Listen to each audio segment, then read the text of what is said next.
সুপ্রিয় দর্শক, আজকে চলে আসলাম একটি বাণিজ্যিক কলার বাগানে। তো এই কলাটা হচ্ছে জি9 কলা, যেটা বাংলাদেশের সম্ভাবনাময় একটি জাত।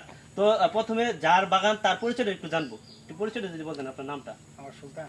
আপনার বাসা কোথায়? বাসায় যাই। তো আচ্ছা, ঠিক আছে। তো বাসা হচ্ছে ফুলতলা। তো এটা কি জাতের কলা? এটা দিনাই। এটা কোথা থেকে চারাটা সংগ্রহ করলেন? এই মাহফুজ ভাই সংগ্রহ করছি। তো এটা এসএস শাখার যিনি দায়িত্বে আছেন মাহফুজ ভাই, উনার কাছ থেকে কিন্তু এই চারাটি সংগ্রহ করছে। তো এই চারার একটু কলার একটু বৈশিষ্ট্য যদি বলতেন। কলার বৈশিষ্ট্য ভালো। মানে এটা কি সাধারণ যে রঙিন কলা? এই সিস্টেম এই রঙ্গিল কলাই ধরেন। এই রঙ্গিল কলা পাকার পর কি কালার হয়? এটা তো পাকার পর এদিকে তো কমা দিলে না। পাকার পরে এটা কি ইয়ের নেপালি যে কলার মতো সেই সেই সেরকম কালার আসে না? সেরকম কালার আসে, আর শীত সিজন রং কালার আসে। ও আচ্ছা। তো এটা যদি বাণিজ্যিক আকার কেউ করে তাহলে কি তারা, আপনি কি বিক্রি করছেন কিনা আগে সেটা বলে? আর বিক্রি করছি। তো বিক্রি করা যায় তো সাধারণ কলার মতো দাম না, তার থেকে একটু বেশি?